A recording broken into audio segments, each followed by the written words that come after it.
Hello friends, நான் உங்கள் மணிகண்டன் வேணுகோபால் பேசுகிறேன். இந்த வீடியோவில் டிஃப்ரெண்ட் டைப்ஸ் ஆஃப் ட்ரேடிங் பார்க்கலாம். ட்ரேடிங்கை வந்து ப்ராட்லி 2 கேட்டகரிஸாக சொல்லலாம். ஃபுல் அமௌண்ட் கொடுத்து ட்ரேட் பண்ணுறது, இல்லை மார்ஜின் அமௌண்ட் பார்ட் பேமெண்ட் அப்படின்னு சொல்லலாம். ஃபுல் அமௌண்ட் பே பண்ணி வாங்கி விற்கிறதுக்கு பேர் வந்து டெலிவரி ட்ரேடிங் சொல்லுவாங்க. பார்ட் பேமெண்ட்டில் மார்ஜின் அமௌண்ட் கொஞ்சமாக கொடுத்து வாங்கி விற்கிறது வந்து 2 டைப்ஸாக கேட்டகரைஸ் பண்ணலாம். ஒன்று வந்து இன்ட்ராடே ட்ரேடிங், இன்னொன்று டெரிவேட்டிவ்ஸ். டெரிவேட்டிவ்ஸில் மோஸ்ட் ப்ரிஃபர்ட் மெத்தட்ஸ் வந்து ஃபியூச்சர்ஸ் அண்ட் ஆப்ஷன்ஸ். இது என்னன்னு டீட்டெயிலாக பார்க்கலாம் வாங்க.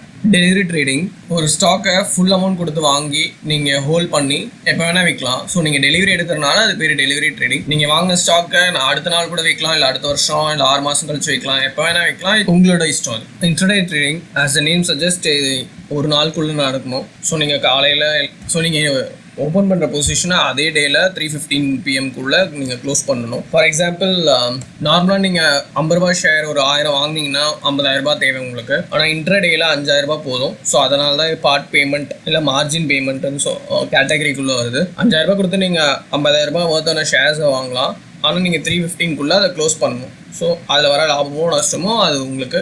இதான் இன்ட்ராடே ட்ரேடிங். டெரிவேட்டிவ்ஸ்னால் என்ன? ஸ்டாக் மார்க்கெட்டில் ஃபியூச்சர்ஸையும் ஆப்ஷன்ஸையும் டெரிவேட்டிவ்ஸ்னு சொல்கிறோம். ஏன் சொல்கிறோம்? ஃபியூச்சர்ஸ் ப்ரைஸும் ஆப்ஷன் ப்ரைஸும் அதுக்குன்னு இந்த ஒரிஜினல் வேல்யூவும் கிடையாது. It is based on the underlying stock. அப்படின்னா இப்போ HDFC பேங்க் இந்த மாதத்தோட ஃபியூச்சர் ப்ரைஸ் வந்து HDFC பேங்க் ஸ்பாட் ப்ரைஸை பொறுத்து தான் இருக்குது. ஸோ HDFC பேங்கோட இன்றைய ப்ரைஸ் வந்து 1250 ரூபாய் இருந்ததுன்னா HDFC பேங்க் ஃபியூச்சர் ப்ரைஸ் வந்து ஒரு 1200 1300 அந்த ரேஞ்சில் தான் இருக்குது. ஸோ ஆப்ஷனும் அதே மாதிரி தான். அதுக்குன்னு எந்த வேல்யூ இல்லை. அதோட வேல்யூ வந்து it is driving from underlying stock. அதனால இது பேர் டெரிவேட்டிவ்ஸ். இப்போ நம்ம ஒரு சினாரியோ பார்ப்போம். உங்களுக்கு ஒரு லேண்ட் ரொம்ப பிடிச்சிருக்கு, ஆனால் உங்ககிட்ட ஃபுல் பேமெண்ட் இல்லை, ஒரு 20% ஆஃப் த பேமெண்ட் இருக்கு. இப்போ என்ன பண்ணுவீங்க?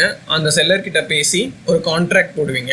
நான் இந்த மாச கடைசியில உங்களுக்கு ஃபுல் பேமெண்ட் பண்ணிடுறேன், அது வரைக்கும் இந்த லேண்டை யார்கிட்ட விற்காதீங்க. ஸோ அதுக்கு பதிலாக அதுக்கு வந்து நீங்க ஒரு 20% ஆஃப் த பேமெண்ட்டை வச்சுக்கோங்க அப்படின்னு ஒரு கான்ட்ராக்ட் போடுவீங்க. ஸோ அதன்படி நீங்க அந்த ஜூலை 30th ஃபுல் பேமெண்ட்டை போட்டுட்டு அந்த லேண்டை வாங்கிப்பீங்க. மீன் வைல் அந்த லேண்ட் வந்து விலை ஏறி இருந்தா லாபம் உங்களுக்கு, விலை குறைஞ்சது தான் நஷ்டம் உங்களுக்கு. இந்த ஒரு ஃபிளெக்சிபிலிட்டியை தான் ஃபியூச்சர்ஸ் கான்ட்ராக்ட் வந்து ஸ்டாக் மார்க்கெட்டில் உங்களுக்கு கொடுக்குது. இது எக்ஸாக்ட் சினாரியோ தான் ஃபியூச்சர்ஸ் கான்ட்ராக்ட். இப்போ ஒரு ஷேர் ஏறும்னு நினைக்கிறீங்க இந்த மாதம், பட் உங்ககிட்ட அந்த ஃபுல் பேமெண்ட் இல்லை. எக்ஸாம்பிளுக்கு ரிலையன்ஸ் ஒரு 2000 rupees இருக்கு ஷேர் ப்ரைஸ். ஒரு 100 ஷேர் வாங்கினீங்கன்னா 2 லட்ச ரூபா தேவை. உங்ககிட்ட ஒரு 25,000 to 40,000 தான் இருக்கு. ஆனால் உங்களுக்கு மாச கடைசியில் ஒரு 2 lakh வந்துடும். ஸோ இந்த ஆப்பர்ச்சுனிட்டியை மிஸ் பண்ணாமல் இருக்கிறதுக்கு நீங்கள் அந்த ஷேர் வாங்கணும்னு பார்க்குறீங்க. இந்த ஃபிளெக்சிபிலிட்டி தான் ஃபியூச்சர்ஸ் தருது. ஒரு நீங்கள் இந்த மாதத்தோட ஃபியூச்சர்ஸ் கான்ட்ராக்ட் வாங்கிக்கலாம். அந்த மாச கடைசியில கான்ட்ராக்ட் டேட்னு இருக்கும்.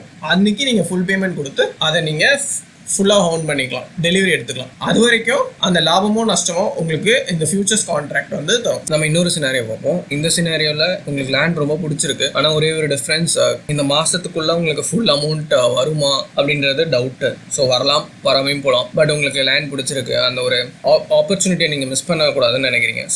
ஸோ நீங்கள் செல்லர் கூட பேசுகிறீங்க, உங்களுக்கு ஒரு ஃப்ளெக்சிபிலிட்டி வேணும்னு ஒரு டோக்கன் அட்வான்ஸ் மட்டும் கொடுத்துட்டு இந்த மாத கடைசியில் வந்து நான் சொல்கிறேன், நீங்கள் வந்து லேண்டை வேற யாருக்கும் கன்ஃபார்ம் பண்ணாதீங்க அப்படின்னு சொல்றீங்க. இதுதான் ஆப்ஷன்ஸ்.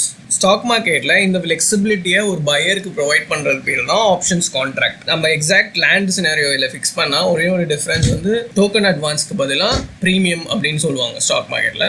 கான்ட்ராக்ட் டேட் வந்து எக்ஸ்பைரி டேட். ஸோ உங்களுக்கு ஒரு ஸ்டாக் அப்ரிஷியேட் ஆகும்னு நினைக்கிறீங்க, பட் உங்களுக்கு ஃபுல் அமௌண்ட் இல்லை வருமானம் தெரியல. அப்போ என்ன பண்ணலாம்? ஃபியூச்சர்ஸ் போனீங்கன்னா நீங்கள் வந்து எக்ஸ்பைரி டேட்ல ஃபுல் அமௌண்ட் பே பண்ணணும். உங்களுக்கு ஒரு டவுட் இருக்கு, உங்களுக்கு ஃபுல் அமௌண்ட் கிடைக்குமா கிடைக்காதுன்னு. அதனால நீங்கள் ஆப்ஷன்ஸ் கான்ட்ராக்ட் போகலாம். நீங்கள் இங்கே வந்து ஒரு சின்ன அமௌண்ட், ஒரு ஷேருக்கு ஒரு 10 ரூபாய் அப்படின்ற ப்ரீமியம் மட்டும் பே பண்ணிவிட்டு ஒரு 100 ஷேர் வாங்கலாம். ஸோ அதுக்கு உங்களுக்கு ஒரு 1000 rupees போதும். உங்களுக்கு 2 lakhs வந்ததுன்னா நீங்கள் அந்த ஆப்ளிகேஷனை ஃபுல்ஃபில் பண்ணலாம்.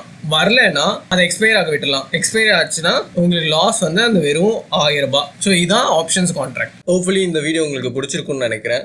இந்த மாதிரி இன்ட்ரெஸ்டிங் வீடியோவோட அடுத்த வாரம் உங்களை பார்க்குறேன். இந்த வீடியோ பற்றின ஃபீட்பேக்கை கமெண்ட்டில் போஸ்ட் பண்ணுங்கள். That will help me to improve. இந்த வீடியோ பிடிச்சிருந்தா லைக் பண்ணுங்கள், ரொம்ப பிடிச்சிருந்தா ஃப்ரெண்ட்ஸ்க்கு ஷேர் பண்ணுங்கள்.